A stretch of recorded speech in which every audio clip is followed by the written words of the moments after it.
Olá, boa tarde a todos e a todas. Dando continuidade ao nosso ciclo de palestras, agora vamos ter a palestra Inclusão em Sala de Aula, com a professora mestra Larissa Bergamin, é graduada em licenciatura em Matemática pela Unesp Bilce e fez mestrado no Profimate. Agora eu vou dar a palavra à professora, fique à vontade, professora, e seja muito bem-vinda. Muito obrigada, José, pela apresentação. Queria começar agradecendo, o convite do professor Parran, professor que foi muito importante durante a minha graduação, durante a minha trajetória, ainda em Bilce. Um convite irrecusável, desse. Fiquei muito contente mesmo por voltar aqui, por poder conversar um pouquinho com vocês, e principalmente por poder relatar um pouquinho de algumas experiências vividas aí por mim, e que eu comentei até mesmo na minha dissertação de mestrado. Então, como o José falou, eu fiz licenciatura, na Unibilce, fiz mestrado na Unibilce também pelo Profimate, certo? Hoje em dia, sou professora da rede particular de Rio Preto, desde 2012, na verdade. Então, antes de eu começar a falar de fato sobre o meu assunto de inclusão em sala de aula, eu acho que vale a pena eu contar um pouquinho da minha trajetória aí dentro da matemática, dentro do IBILCE, para que vocês possam entender um pouquinho. E se por acaso alguém estiver passando pelas mesmas situações, que possam também enxergar que tem uma luz no fim do túnel. Bom, minha paixão pela matemática começou por conta de uma professora. Então eu falo, nós professores, nós somos responsáveis, muito assim, nas crianças, nas pessoas, tanto no quesito bom quanto ruim. A gente consegue transparecer, eles conseguem enxergar se a gente faz algo por amor, se a gente faz com amor, se a gente faz por obrigação. E eu lembro que quando eu tinha meus 10, 11 anos, eu estava na quinta série, atual sexto ano hoje em dia, eu tive uma professora que ela ensinava com tanto amor, com tanta paixão, a gente via, assim, o brilho nos olhos dela, quando ela ensinava, quando ela, dava aula, que eu falava assim, gente, essa pessoa é muito feliz, essa professora, ela é muito feliz, ela ama o que ela faz, e eu quero isso para mim também.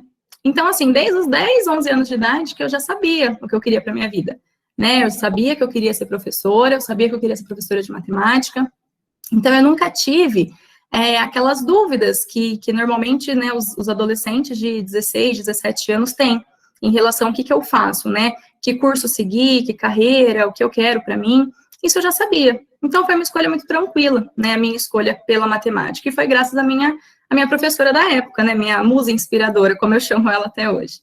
E, ok, fiz, tal, participei durante o ensino médio de Olimpíada, até mesmo a Olimpíada de Matemática de Rio Preto, e, ok, entrei na faculdade em 2009, e na minha cabeça eu estava assim, nossa, agora tô bem, agora eu tô feliz, agora eu realmente vou fazer aquilo que eu quero, vou realmente aprender tudo que eu preciso aprender, vou aprender como montar uma lousa, como dar aula. Na minha cabeça, eu achava que eu ia, de repente, aprender essa parte, dessa maneira.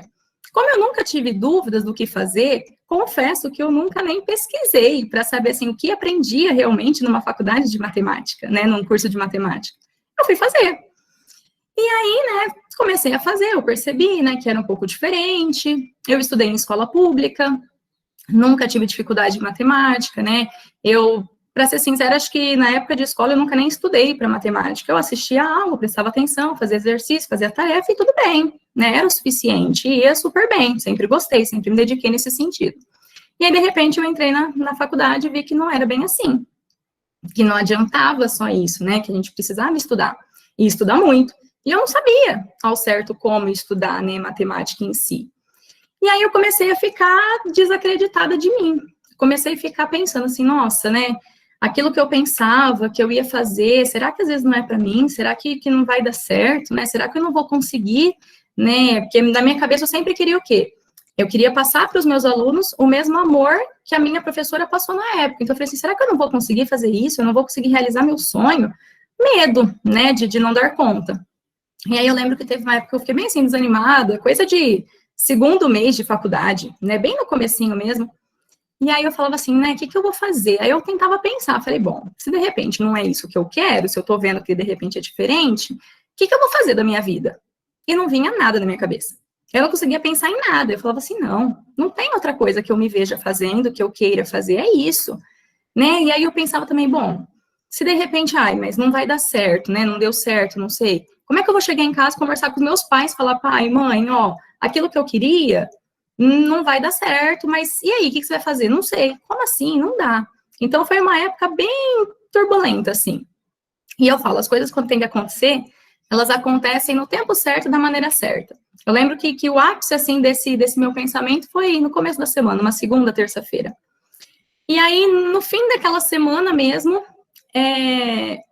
eu estava saindo de uma aula, né?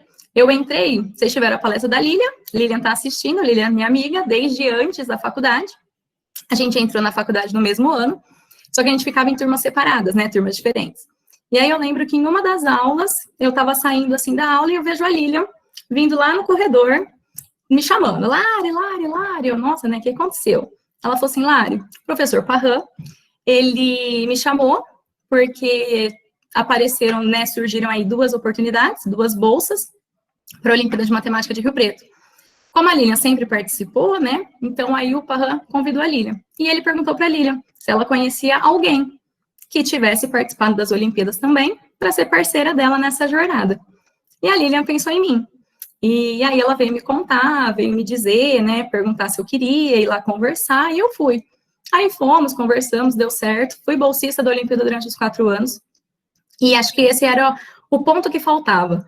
Se eu sentia que faltava alguma coisa para me prender ali na faculdade, para me prender no curso, algum objetivo a mais, né, morreu quando eu recebi esse convite, quando eu aceitei esse convite. Então, sou muito grata, até mesmo aproveitar que os 2 estão aqui, a Lilian, o Parran, tudo, porque mesmo sem eles saberem, acho que eu nunca contei isso, foram essenciais aí no momento certo. E tudo bem, né? Continuei na faculdade, de fato, o primeiro e segundo ano foram mais puxadinhos para mim, para eu poder identificar a maneira correta de estudar, para eu me localizar. Então, foram 2 anos que eu sinto que eu fiquei com buraquinhos ali, né? Poderia ter aproveitado de maneira melhor, mas foi. No terceiro e quarto ano, as coisas já se encaminharam melhor e tudo foi bem. No meu último ano, em 2012, formei em dezembro de 2012, né?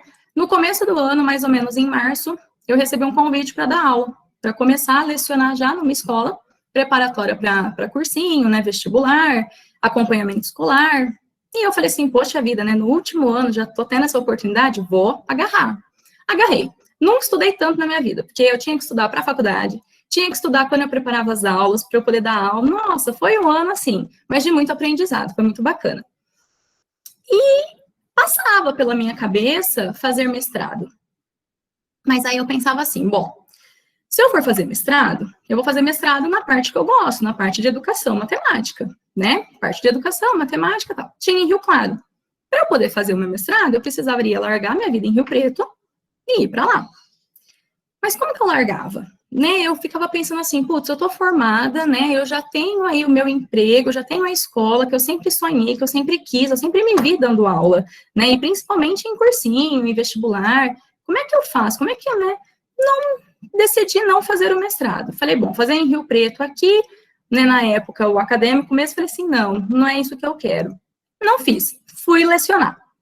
Acho que eu já estava meio cansada também, falei, quero trabalhar logo, né, quero poder viver tudo aquilo que eu queria. Quando a gente sai da faculdade, a gente sai cheio de planos, cheio de sonhos, né, a gente sai todo cheio, né, de vontade. Eu falei, não, vou agarrar isso e vou permanecer. Aí não fui fazer mestrado, nunca me arrependi disso, assim, não fiquei remoendo por conta disso. E aí eu lecionei. 2012, 2013, 2014, acabei sendo chamada em outras 2 escolas para trabalhar, então em 2014, praticamente assim, recém-formada, eu já dava aula em 3 escolas, e isso para mim, nossa, era meu ápice, né, falei, olha que legal, escolas bacanas, estou gostando, né, tô nelas até hoje, então eu realmente gosto, e ok, e foi. Aí, beleza, dei aula em 2014, 2015, de repente começou uma angústia dentro de mim de novo, né, eu e as minhas angústias. Aí começou. E aí eu falava, gente, não é possível, o que você quer agora, né, Larissa? Não é possível que você ainda não decidiu, né, você tá lecionando, era o que você queria, eu era feliz, né, muito feliz no que eu fazia, mas eu sentia que faltava alguma coisa. Sabe quando a gente é estudante, que alguém pergunta, o que você faz? Você fala assim, eu estudo. Aí a pessoa vira para você e fala assim, mas você só estuda? Eu tenho certeza que todo mundo aí já passou por isso. Comigo, eu pensava, falei assim, nossa, Larissa, mas você só trabalha? Era esse o meu pensamento. Você só trabalha? Eu só trabalhava. E eu queria voltar a estudar. Aí eu falava assim, não, voltar a estudar agora, né? Fazer outra faculdade, eu não ia fazer. O que eu vou fazer? Mestrado? O acadêmico eu não queria. Ir para Rio Claro, se na época que eu tinha uma escola só e não fui, agora com 3, muito menos, né? E aí foi onde surgiu o Profimate na minha vida. Profimate, né? Eu já tinha conversado com alguns professores, já haviam me falado que ele era basicamente o primeiro, segundo ano da graduação, bem feitinho ali, e aplicado justamente para pessoas que já estavam dentro da sala de aula. Eu falei, nossa, casou, certinho o que eu quero. E aí fui, prestei, passei, e aí aquele negócio, né? Aquela alegria de entrar, e ao mesmo tempo você pensa, nossa, agora eu tenho que sair, né? Eu tenho que terminar, eu tenho que formar. E aí, né, dando aula, tudo, eu falei assim, bom, vou estudar. Estudei que nem uma camela no primeiro semestre. Estudei. Eu estudava em quantidade, mas não com qualidade. E aí, no primeiro semestre, eu acabei ficando com conceito B. Não era o melhor, mas também não era o pior, era o mediano. Eu falava assim, não é possível, né? De novo nessa, você entrou para fazer direito o seu primeiro e segundo ano de novo, né? Para você aplicar e você vai ficar desse jeito? Falava, não, quero mais. E a gente tem que querer sempre mais de nós mesmos, a gente tem que sempre buscar o nosso melhor. E aí eu sabia que no segundo semestre as escolas são mais puxadas, fechamento de nota, tudo. Eu falei assim, nossa, se no primeiro semestre que eu tinha aquele tempo para estudar, não rolou, no segundo semestre não quero nem ver. Só que a gente aprende a estudar, a gente aprende a lidar com a situação. Eu estudava em uma quantidade menor de tempo, só que com qualidade. E aí, a partir de então, fluiu do jeito que eu queria que fluísse, do jeito que eu esperava e que eu sabia que eu podia. E aí foi tudo bem, né? Finalizei aí o segundo semestre, o ano seguinte, com conceitos bons, com conceitos As, né? E aí eu percebi que a gente precisava, na verdade, aprender. E foi muito boa essa experiência, porque eu pude me colocar no lugar dos meus alunos. Então, as mesmas angústias que eles tinham em relação a conteúdos, aquelas dúvidas que eles tinham, na hora de prova, ansiedade, cometer erros bobos por estar nervoso. Então, eu pude passar por isso novamente. E pelo fato de estar dentro da sala de aula, eu acho que isso agregou muito. E aí, quando eu entrei no mestrado, né, eu já entrei com uma ideia fixa na cabeça do que eu queria falar no meu mestrado. E ainda pensava, assim, se não for por isso, se não for esse assunto, eu não sei não se eu vou fazer, né? Vou tentar convencer aí algum professor que tope a minha loucura. E aí entra a Michele na minha vida, né? A professora Michele foi a professora de geometria no mestrado. E aí o que eu queria falar era justamente sobre geometria e inclusão. E aí conversei com a Michele, e a Michele topou, né? Minha loucura aí, abraçou comigo, e foi super bacana. E aí a gente conseguiu desenvolver um trabalho bem bacana, bem legal, sobre inclusão também, ok? E aí, daqui a pouco, eu vou falar especificamente sobre a inclusão que eu trabalhei no mestrado. Por enquanto, vou compartilhar a tela aqui com vocês, eu vou fazer uma breve abordagem histórica sobre a luta pelos direitos, né, dessa inclusão, que a gente conhece hoje como inclusão social. E aí, já eu conto mais um pouquinho sobre qual inclusão eu trabalhei no meu mestrado. Então, não vou dar spoilers para vocês, vou esperar. Então, deixa eu só compartilhar aqui com vocês a minha apresentação. Uma coisa que eu queria comentar. Nas outras palestras, eu assisti algumas palestras de vocês, né? Vocês aprenderam vários teoremas, várias demonstrações. Não esperem isso da minha, tá? Eu pretendo agregar conhecimento para vocês, mas não no sentido de conhecimento matemático, no sentido de conhecimento, como é que eu posso dizer, humanizado, no sentido de conhecimento e de eu quero fazer vocês pensarem, mas não pensar em números, pensar em contas, eu quero fazer vocês pensarem com o coração, pensarem de outra maneira, tá? Então, o título aí da minha palestra, da minha conversa com vocês, inclusão em sala de aula, certo? Então, primeiro vamos começar com uma breve abordagem histórica, para vocês entenderem que não foi do dia para a noite, não foi tão fácil, nem tão simples, né, o que a gente conhece hoje como inclusão social. Na antiguidade, são poucos os dados que a gente tem, né, o que se encontra na Bíblia, na literatura, e nessa época, pessoas que com necessidades especiais, com algum tipo de deficiência, elas eram simplesmente exterminadas, abandonadas. Para eles, não serviam, entre aspas. Hoje em dia, a gente pensar nisso, é horrível, né? É muito ruim esse pensamento. Mas na época, para eles, era completamente normal. Pessoas que precisavam de alguma auxílio, de algo especial, que tinha alguma deficiência, eram simplesmente exterminadas e abandonadas. Já na Idade Média, aconteceu da Igreja Católica se fortalecer. E aí, com esse fortalecimento da Igreja Católica, começaram a aparecer aquelas coisas, né? Ah, isso é pecado, isso não pode, isso não agrada a Deus, né? E aí começaram a ver que todas as pessoas, elas eram igualmente consideradas filhos de Deus. Então, poxa vida, se todo mundo é filho de Deus, como é que eu vou abandonar alguém?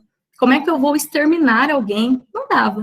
Então, essa cultura aí, esse hábito, parou.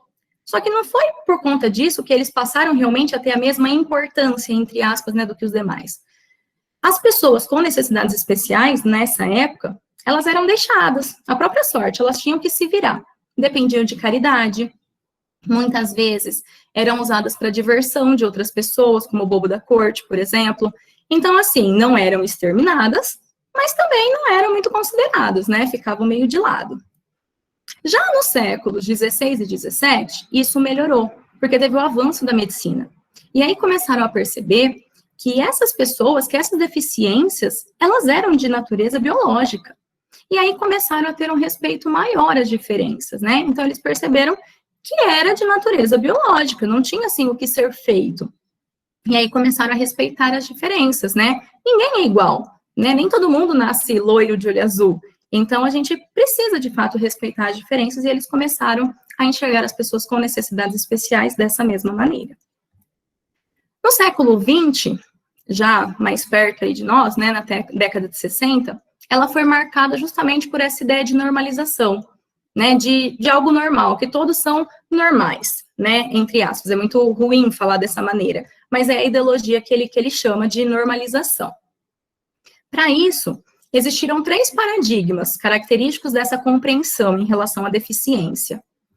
O primeiro paradigma é o que a gente chama de paradigma da institucionalização. O que era isso?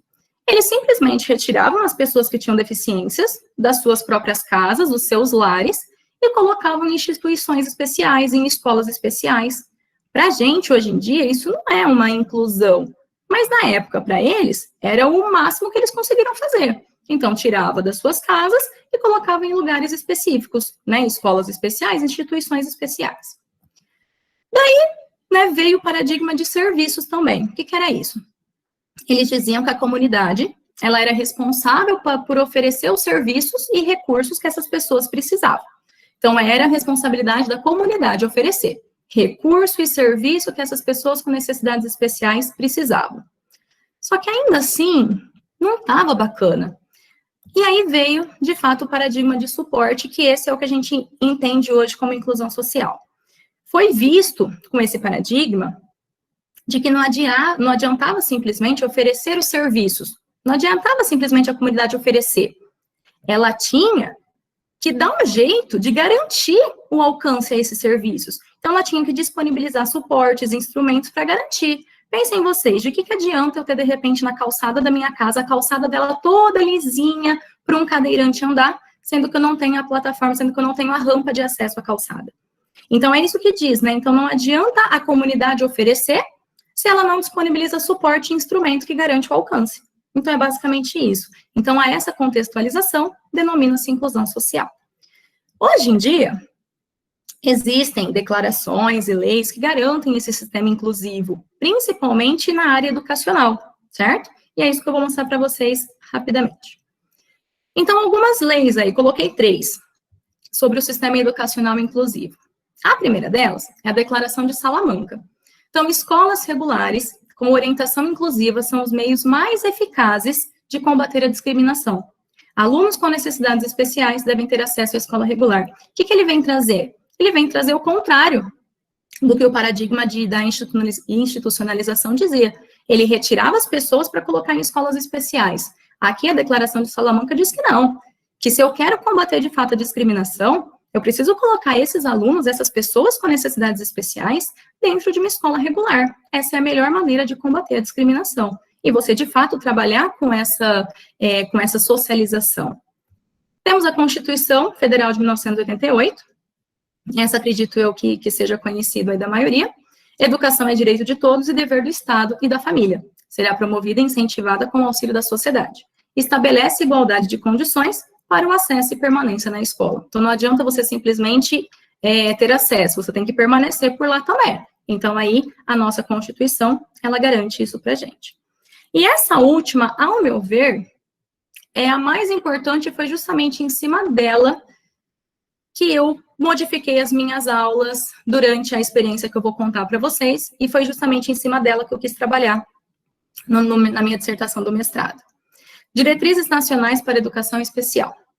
Não deve ser o aluno com necessidades especiais que se adapta à escola, mas a escola que se coloca à disposição dele para tornar-se um ambiente inclusivo.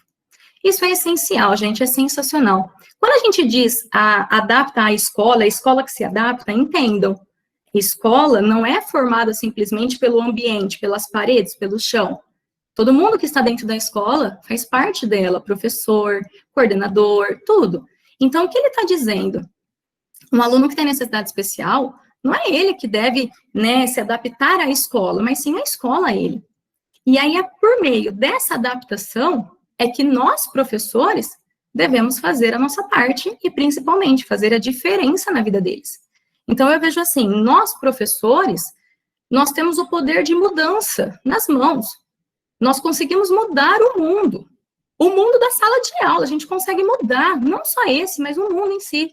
Só que a gente precisa realmente fazer. É fácil? Não é fácil. Não é fácil. É trabalhoso? É trabalhoso. Só que não tem nada mais gratificante. Nada mais gratificante do que você se doar, você fazer com amor, você fazer por amor, e você verificar que aquele aluno com necessidades especiais, que no começo do ano precisava ir até a cantina com algum adulto ou com algum colega, porque ele não conseguia pagar o próprio lanche ou receber o troco, lá em meados de agosto, setembro, ele já faz isso sozinho. Então, você saber que você teve essa participação, saber que você conseguiu adaptar, que você conseguiu, de fato, fazer a diferença na vida dele, que pôde ajudá-lo, isso é sensacional. Então, foi justamente em cima disso que eu mudei as minhas aulas a partir de 2014, e já falo o porquê de tudo isso, tá? Então, essa, para mim, ela é sensacional. Nós devemos fazer essa diferença, tá? Está sobre nossa responsabilidade. E aí, hoje em dia, a gente tem essa frase, né? Todo mundo, acho que já deve ter ouvido. Ser diferente é normal. E, de fato, isso acontece.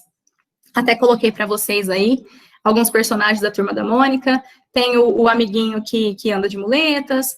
Tem o André, que é o menino autista. Tem a Dorinha, que é a garota deficiente visual, garota cega. A Tati, que é uma menina com síndrome de Down. O Luca, que é cadeirante. Então, né, tá tão presente que até mesmo nos gibis infantis, né, eles colocam. E isso é muito bom, porque, querendo ou não, as crianças precisam realmente entender que existem essas diferenças, e tudo bem, né, eles vão ser amados da mesma forma, respeitados da mesma forma.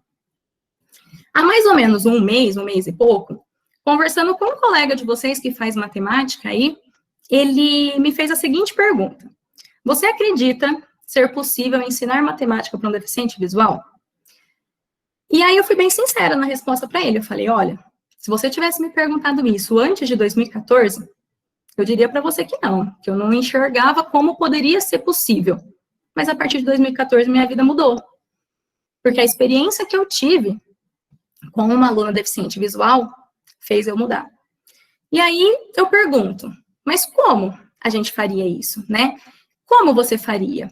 Quando eu entrei em 2014 numa dessas escolas, justamente aqui tem essa minha aluna, tinha essa minha aluna deficiente visual, na própria entrevista, o coordenador na época falou assim, olha, nós teremos uma aluna deficiente visual no 6º ano. Como vocês vão lidar com isso? Vocês estarão sendo contratados e vocês darão aula para o 6º ano. E aí, na minha cabeça, eu pensava, como eu vou fazer isso, né? Aí eu falava assim, bom, vou me esforçar ao máximo para que ela consiga aprender tanto quanto os outros. Mas isso não era o suficiente. A pergunta era, mas como você vai fazer isso? Aí eu pensava, falei assim, bom, ela não enxerga como nós, ela não enxerga com os olhos, ela não enxerga como nós enxergamos. Então, eu vou fazer ela enxergar de outra maneira. Eu vou fazer ela enxergar com as mãos, com os tatos, né, com o tato. E aí foi isso que eu pensei. E, de fato, fui contratada, deu tudo certo. Tive contato com essa minha aluna no 6º ano. A parte de álgebra, ela sempre foi muito boa de raciocínio, fluiu sempre muito bem. A parte de geometria me assustava um pouco, porque eu pensava, como é que eu vou fazer ela visualizar? No sexto ano, a geometria presente, no material que a gente trabalhava, ele era bem básico, assim, pouca a parte de geometria. Então, deu para trabalhar tranquilo, trabalhava com sólidos, então a gente tinha nossos sólidos de madeira, que ela pegava, ela sentia aresta, face, vértice, ok.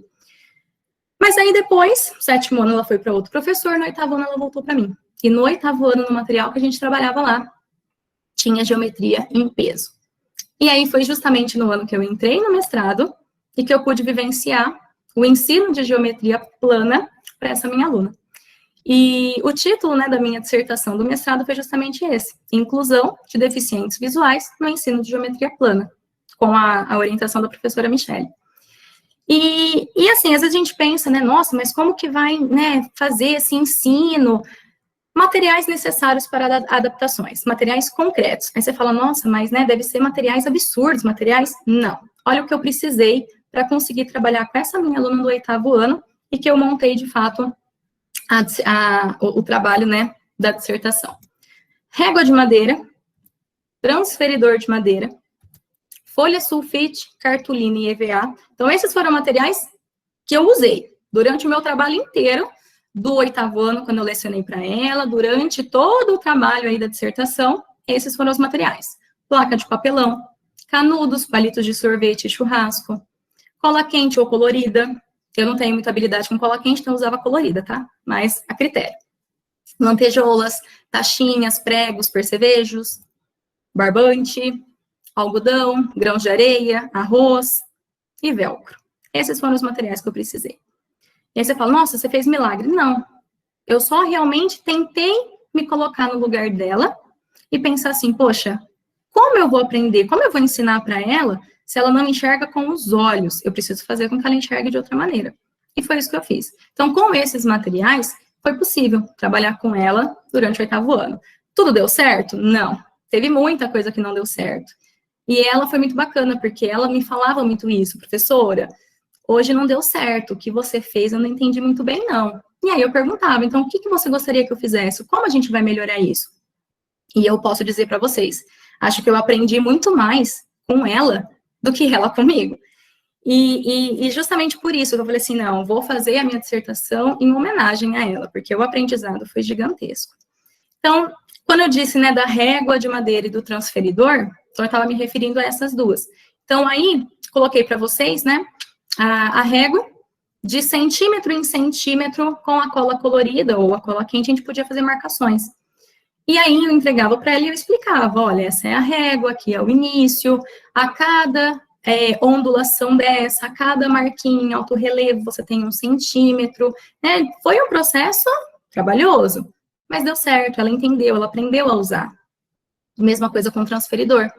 Eu precisava que ela trabalhasse com ângulos, porque no oitavo ano, muito do oitavo ano eram os ângulos. E aí eu falava, nossa, como é que eu vou fazer, né? O que eu pensei? Falei, bom, vou usar o meu transferidor e vou marcar somente as marcações aí externas, né? Vou usar somente os ângulos aí 0, 10, 20 externos. Pedi pro meu pai, falei, pai, bate um preguinho para mim aí em cada uma dessas marcações. Então, no 0, no 10, no 20, no 30, tem um preguinho. Não sei se vai dar para ver, mas ele tá com a cabecinha aí vermelha. Então, eu pedi pro meu pai bater um preguinho em cada um deles e bater um preguinho no centro. O que eu fiz? Amarrei um barbante nesse centro, cheguei na aula com ela, falei, ó, a gente vai aprender a usar o transferidor hoje. O que é isso, né? Coloquei na mão dela esse transferidor gigantesco, ela achou engraçado, né? Falei assim, nossa, professora, veio de tu, né? Então, ela achou um barato. E aí eu ensinei ela, né, tateando, eu falei, ó, cuidado, tem preguinho, tudo. Aí eu fui explicando para ela que a cada marcação do preguinho a gente tinha 10 graus, né, que esse barbantinho aí que estava amarrado no meio ia ajudar para ela poder contar e para ela se localizar. E aí eu comecei a construir, né, ângulos envolvendo, né, com canudos, com palitos de sorvete, e aí eu encaixava junto dela o transferidor. Ela com a mão sentia onde começava e onde terminava o meu ângulo, né, os lados, né, que formam o ângulo, e aí ela ia encaixando certinho o transferidor. E ela colocava o barbante exatamente em cima do finalzinho ali do ângulo, e com o dedinho ela ia contando quantos preguinhos tinha. Ela sabia que estava indo de 10 em 10, então ela conseguia contar justamente bonitinho, perfeitinho.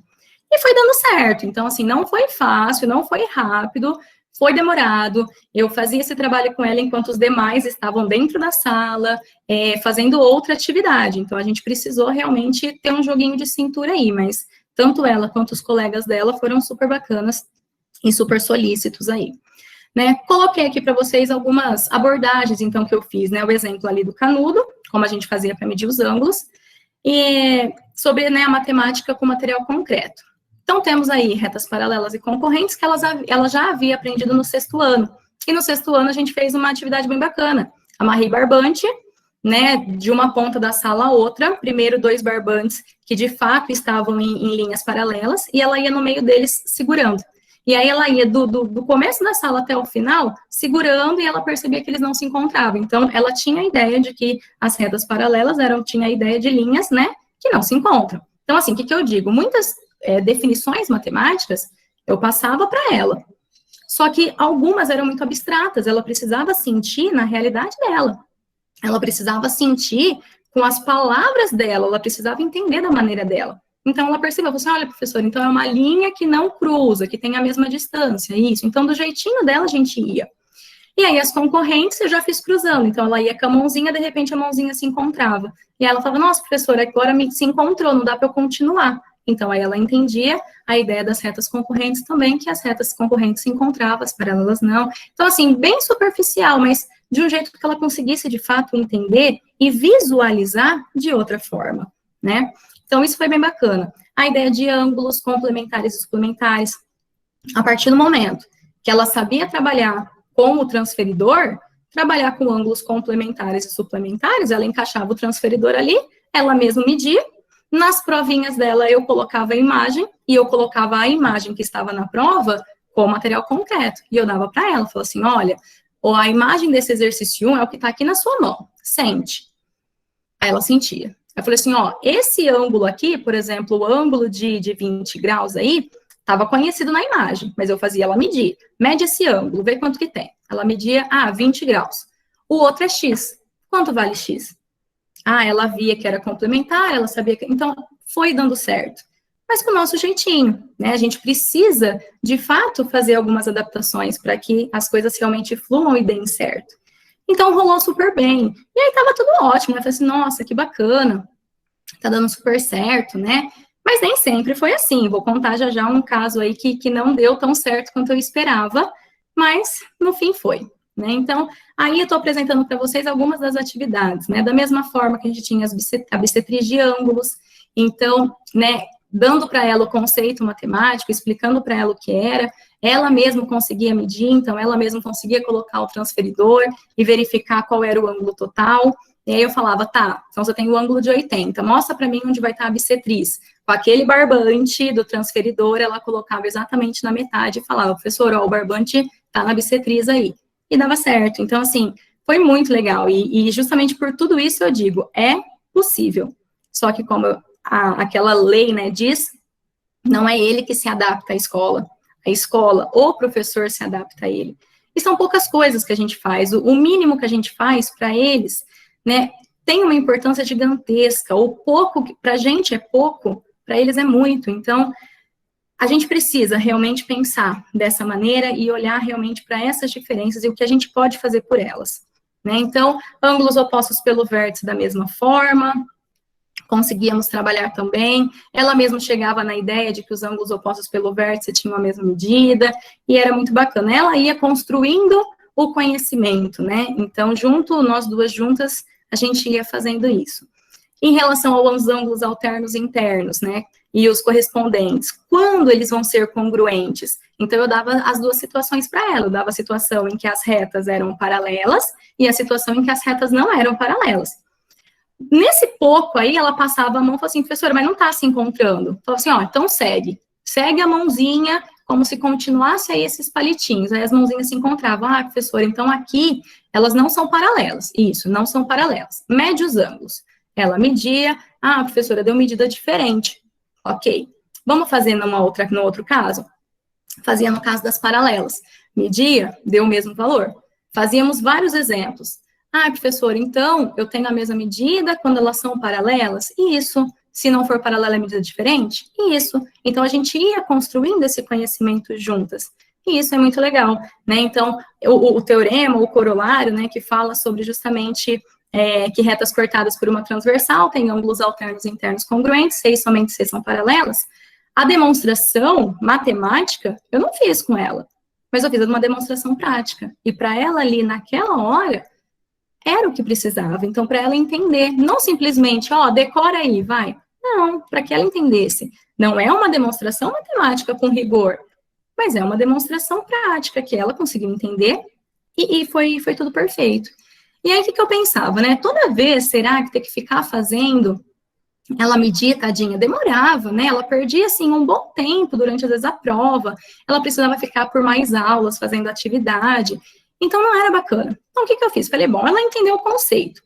Vou trabalhar com ela de um jeito que fique mais prático. Montei para ela essa imagem que vocês estão vendo. O que eu fiz? Ela já tinha identificado quais ângulos eram congruentes e quais não eram. Eu simplesmente colei material de mesma textura nos ângulos que eram congruentes. Então, eu colei no ângulo de 130 graus, arroz. Então, quando ela passava a mão, ela sentia que eram paralelas, tinha uma transversal aí, e ela percebia que, puxa, esses ângulos aqui têm a mesma textura, então eles têm a mesma medida. No outro, eu coloquei algodão. Então, ela passava a mão, textura é diferente, então a medida é diferente. Então, isso ajudava. E durante as provas que ela fazia, eu entregava para ela esse material. E aí eu falava, o teu desenho é esse, a tua situação é essa, e ela ia por si só fazendo. Então, a gente procurava também dar autonomia para ela, para que ela não ficasse dependendo sempre de nós. Então, com a autonomia, ela foi desenvolvendo. Hoje em dia, ela está no 3º ano do ensino médio, pensando em prestar aí psicologia, se eu não me engano, cheia de sonhos. Isso é muito legal, ver ela crescendo assim é muito bacana. E aí, essa atividade foi uma que deu super certo, que ela curtiu bastante fazer, que ela entendeu e ela gostou bastante. Outras, por exemplo, coloquei aí uma definição de polígonos. Tem definições que até mesmo nós precisamos visualizar, a gente precisa realmente olhar para o desenho e enxergar o que realmente está acontecendo. A mesma coisa acontecia com ela. Então, por exemplo, essa definição, seja A1, A2, AN, N maior ou igual a 3, uma sequência de N pontos distintos, tais que os segmentos A1, A2, A2, A3, AN-1, AN, AN, A1, têm as seguintes propriedades. Nenhum par de segmentos se intersecciona, a não ser nas suas extremidades. Nenhum par de segmentos com a extremidade comum está na mesma reta. Chamamos de polígono a união desses segmentos, satisfazendo as propriedades, e denotamos pelo polígono A1, A2, AN, onde os pontos A1, AN são chamados de vértices e os segmentos são chamados de lados. No livro de 8º ano, ele vem de uma maneira mais resumidinha, assim, não tão, digamos assim, teórica, matemática. Ele vem mais de um jeito que os alunos, né, daquela idade entendam, talvez. Mas mesmo assim, eles têm dúvida, que eles falam, professora, faz o desenho na lousa, eu não entendi direito, né? Como assim, né? Não se intersecciona, não tem par de segmento na mesma reta, como assim? E aí a gente faz o desenho para que eles visualizem. Para ela não tinha desenho, então a gente pôde pegar barbante e fazer. Então, no primeiro caso, né, ela com o dedinho ia passando em cima, o dedinho em cima do barbante, percebia que os barbantes se cruzavam. Opa, não pode acontecer isso. Então, eu sei que esse não é polígono. No segundo desenho aí, no segundo exemplo, coloquei um dos vértices no mesmo segmento A2, A4. Ela ia passando o dedinho, coloquei lantejolinha, sabe? Então, dava para sentir. Ela passava o dedinho e falava assim, opa, aqui tem 3, professora. Isso não pode, né? Não, não pode. Então, eu também já entendia que não era polígono. E aí, no próximo, ela já passava assim, professora, eles não se cruzaram, não temos as bolinhas, né, que ela falava de bolinhas, não temos as bolinhas no mesmo segmento, então tá tudo bem? Tá tudo bem. Então, a gente conseguia também fazer esse processo com ela e ia, né, mas nem tudo deu certo. Eu lembro que quando eu estava ensinando para ela a congruência de polígonos, né, de triângulos, eu ficava tentando ensinar os casos, e aí ela tinha que ficar usando a régua para medir os lados, né, o transferidor para medir os ângulos, e isso demorava um pouco, ela já estava meio sem paciência, né, tinha dia também que eu queria e ela não estava muito afim, então tinha esses dias. E ela estava um pouco sem paciência. E aí, nisso, eu estava explicando para ela, um aluno veio tirar uma dúvida comigo, e eu distraí dela e fui tirar a dúvida. De repente, eu voltei, ela já tinha feito a atividade, eu tinha recortado alguns triângulos, e aí eu tinha pedido para ela identificar quais eram congruentes. E aí eu falei, nossa, mas você fez assim tão rápido, né? Você tá me enrolando. Não, professora, não sei para que você está fazendo tudo isso. É só eu pegar as figuras que você cortou e colocar um em cima do outro. Quando encaixar certinho, eles são congruentes. Aí eu parei, pensei, falei, a ideia é essa, né? Então, professora, para que você fica fazendo tudo isso? É só pegar e tentar encaixar um em cima do outro. Encaixou, deu certo. E aí, né, a gente explicava, falou assim, bom, ela entendeu o significado aí do congruente, mas, né, ela precisa entender que nem sempre a gente vai conseguir recortar, colocar um em cima do outro. Então, aí eu expliquei para ela que os casos, né, existiam justamente para isso. Mas para ela não foi útil. Falei assim, professora, para que eu vou ficar medindo se eu posso colocar um em cima do outro? E para ela, eu tinha que dar material concreto. Então, para ela, não fazia sentido ela testar os casos se ela podia fazer de uma maneira melhor. E não teve quem tirasse essa ideia dela. Então, tentei, não adiantou. Falei, bom, pelo menos ela sabe o que são congruentes, né, e vamos seguir. Mas tinha vezes que não dava. Uma coisa que deu super certo, que foi super legal, foram as demonstrações de área de regiões poligonais. Essa de retângulo, eu não fiz com ela, porque área de retângulo no nosso material era aprendido no 6º ano, e ele simplesmente dava a informação, a área de retângulo é essa. Só que no nosso trabalho, eu e a Michelle achamos interessante colocar, né, de forma prática, como poderíamos fazer a demonstração do retângulo. Vou falar sobre as outras, tá? Essa sim eu fiz com ela. Então, eu tenho até aqui comigo, não sei se vai dar para enxergar, mas eu tenho até aqui comigo, eu tenho até hoje, né? Então, o que acontece? Eu precisei de uma placa de papelão, velcro, e aí eu fiz esse paralelogramo com aquele triangulinho ali do cantinho solto, colado pelo velcro. E aí, para a turma, eu fazia isso na lousa, mostrava que os triângulos eram congruentes, então a gente conseguia, né, transformar o paralelogramo num retângulo, e assim a gente ia chegando nas áreas, né, nas fórmulas, né, das áreas. E tudo bem. E ela começou a esperar muito que eu levasse as atividades. Ela falou assim, professora, e para mim, como é que você vai explicar? Professora, e o meu, quando é que você vai trazer? E aí eu comecei, justamente, a me cobrar ainda mais. Falei, poxa, tem que fazer, né? E aí, essa parte de área foi bacana. Eu sentei com ela já sabia identificar os polígonos, já havíamos trabalhado essa parte. E aí ela ia tateando. Ela conseguia sentir que era um quadrilátero, aí eu, né, forçava mais, mas e aí? São paralelas, não são? Então eu ia fazendo umas perguntinhas também para direcionar. E aí ela percebia, é um paralelograma. Eu falei, professora, mas parece que tá meio solto, será que eu descolei, né? Eu falo, não, é assim mesmo. Aí ela desgrudava, eu falei, ó, do mesmo jeito que você ficou brincando de encaixar com os triângulos, vamos brincar de encaixar aqui também. Aí ela ia tateando, ela sentia onde tinha um velcro, ela tentava encaixar. A hora que ela encaixava, ela formava a segunda foto aí do paralelogramo. E aí, novamente, ela ia tateando, ela percebia que aquele paralelogramo tinha se transformado num retângulo, e aí ela conseguia identificar que para calcular a área do paralelogramo, a gente podia usar as mesmas técnicas do retângulo. A mesma coisa do triângulo. Tinha um triângulo colado na placa, dei outro solto para ela. Ela, a primeira coisa que fez foi colocar em cima, falou, olha, professora, eles são iguais. Eu falei, eles são iguais? É assim mesmo? Não, professora, são congruentes. Eu falei, então tá bom. Então, ela percebeu, e eu falei assim, ó, vamos brincar de encaixar também. A princípio, ela encaixou de um jeito que não era, né, o jeito bonitinho que a gente faz, mas aí ela percebeu que não tinha dado em lugar nenhum. Eu falei, não, então não é assim, vamos mudar. Aí ela começou a brincar aqui de encaixar, deu certo. Aí, novamente, ela percebeu que era um paralelogramo. Professora, tá tudo formando paralelogramo? Eu falei, a gente vai usar bastante essa técnica. E ela falou assim, então a área do triângulo é igual do paralelogramo? Eu falei, tem certeza? Quantos triângulos você tem na mão? Verdade, eu tenho 2. Então, o que a gente faz? Aí ela pensou, falou assim, professora, eu posso calcular como se fosse os 2, e depois eu posso dividir pela metade, né? Dividir por 2, calcular a metade. Eu falei, tudo bem. E aí deu certo. Então, isso foi acontecendo da mesma forma com o trapézio, da mesma forma com o losango. Então, isso foi muito bom. Então, assim, não foi no tempo dos demais alunos, foi no tempo dela. Mas ela conseguiu aprender o que precisava ser aprendido. Ela conseguiu, né, absorver o que precisava, de fato, ser absorvido. Então, isso foi bacana. A gente entender que cada um tem o seu tempo, que cada um tem o seu momento, e que cada um aprende também de um jeito.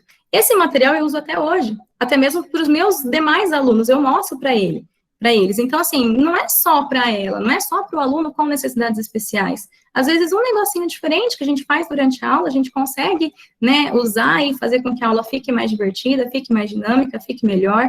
Então, acho que a gente tem que estar sempre, né, pensando e tentando melhorar. E aí, para finalizar a minha fala, eu vou colocar nesses 2 últimos slides 2 imagens. Né, eu quero que vocês pensem um pouquinho. Nessa imagem, está escrito assim: para uma seleção justa, todos farão o mesmo exame, escalar aquela árvore. Temos passarinho, temos um macaco, temos um pinguim, um elefante, um peixinho que está no aquário, temos aí uma foca, um cachorro. Então, ele fala, para uma seleção justa, todos farão o mesmo exame. Tá, escalar aquela árvore. Justo? Para quem? Para uma seleção justa? Não sei se eu vejo dessa forma. Da mesma maneira, é o nosso sistema avaliativo. Para ser de maneira justa, todos os alunos vão fazer a mesma atividade, a mesma prova, do mesmo jeito? Não vejo. Os alunos, assim como esses animais, eles têm habilidades diferentes. Eles têm suas limitações também. Se eu quero que seja de modo justo, eu preciso adaptar. As adaptações existem e elas precisam ser feitas justamente para que seja justo, exatamente para que seja justo. Caso contrário, a gente vai ter um grupo aqui, um grupo aqui. A gente precisa diminuir esse degrau. E ao diminuir esse degrau, as adaptações, elas são necessárias. O que algumas pessoas pensam de modo errado? Você fazendo isso, você está facilitando para ele. Então, para ele é mais fácil do que para mim. Não. Se eu não fizer isso, ele não vai conseguir desenvolver, porque a gente sabe que existem as limitações. Se eu não tivesse feito material concreto com essa minha aluna, como é que ela ia enxergar a situação que eu colocava na lousa? Então, a gente precisa das adaptações para que, de fato, o ensino seja justo, para que, de fato, o sistema avaliativo seja justo. Então, as adaptações existem exatamente para que o que a gente quer que aconteça ali seja justo, para que esse degrau diminua. Então, ele não está passando na sua frente porque está sendo adaptado. Ele está simplesmente chegando no mesmo patamar que você. Então, é isso que a gente precisa pensar. A mesma coisa no sistema avaliativo. Será que a avaliação deve ser feita da mesma forma? Tem aluno que não consegue se expressar escrevendo. Ele se expressa falando. A oratória dele é excelente, mas a escrita, ele está aprendendo a escrever praticamente naquele ano. E aí? Será que, de repente, não é o caso da gente mudar um pouquinho, fazer diferente? Eu sei que papéis, muitos papéis, provas, burocracia, a gente sabe disso, tem que existir, né? A gente ainda vive num lugar, num ambiente que ainda pede muito esses papéis para comprovar. Mas será que nós, enquanto professores, a gente vai olhar para o aluno como sendo um papel? O aluno tal é essa nota, é esse papel, é isso que a gente vai fazer? Ao meu ver, eles são muito mais do que isso, né? Você trabalha com eles diariamente. Você vê que ali com você senta com eles, com esses alunos que têm necessidades especiais, você senta com eles e ajuda a fazer a atividade, você faz um item, faz outro, deixa ele fazer o restante sozinho. Você está vendo que ele está acertando, que ele está conseguindo desenvolver. Chega na prova, ele não faz. E aí? O que eu vou levar em consideração? Então, a gente precisa realmente pensar. As adaptações precisam ser feitas para que, de fato, a nossa seleção seja justa, certo? E, de fato, para finalizar, nossa última imagem. Essa imagem eu acho muito bonitinha, muito bacana. Ela traz uma mensagem muito forte, e eu espero que vocês entendam. Então, temos aí os 3 animaizinhos posando para uma foto. A girafa fala assim, minha cara vai sair fora da foto. E aí o jacaré fala que tem uma ideia, e aí todos eles se ajoelham, né, se abaixam e tiram a foto dessa forma. De acordo com o dicionário Oxford, inclusão é o ato ou o efeito de incluir. De acordo com o mesmo dicionário, incluir significa juntar, inserir, fazer parte de um certo grupo. O que está acontecendo na imagem da parte de cima é isso. Todos eles estão juntos, todos eles estão inseridos aí, estariam inseridos na foto, todos eles fariam parte do grupo que vai sair na foto. Só que será que essa era a melhor maneira deles tirarem a foto? Coitada da girafa, ela vai olhar lá, só vai ter a pança dela, tadinha, e o rosto. Então, inclusão, segundo o dicionário, é o ato ou efeito de incluir, juntar, inserir, fazer parte de um certo grupo. Será que realmente é isso? Depois de tudo isso que eu falei para vocês, depois de toda essa mensagem que eu tentei passar para vocês, e depois dessa imagem aí, onde o jacarezinho esperto deu a ideia de todos se abaixarem e aparecerem de igual forma na foto, eu pergunto, e para você, qual é o real significado da inclusão? É a primeira parte da foto? Onde todo mundo está junto e vai sair na foto do jeito que tiver, ou é a segunda parte, onde precisou haver uma mudança de todos para que fosse, de fato, feita a foto bonita aí com todos eles? Então, eu pergunto novamente, e para você? Qual é o real significado de inclusão? Dessa forma, eu finalizo a minha fala com vocês. Agradeço imensamente, agradeço de verdade, de coração, ao Parram por ter me chamado, né, para poder conversar com vocês, a professora Michele por ter me orientado durante o mestrado, e a todos os outros professores que estiveram presentes aí na minha vida, seja durante a graduação, seja durante o mestrado, seja durante meu ensino fundamental, a minha musa inspiradora. E aproveitando que ontem foi dia dos professores, desejar um feliz dia dos professores para esses professores e para todos os que estão aqui e que têm esse poder de fazer a diferença, que têm esse poder de transformar o mundo. Então, de verdade, a todos vocês, meus sinceros parabéns. Nunca se esqueçam, façam a diferença na vida das pessoas, tá? Façam a diferença na vida das pessoas.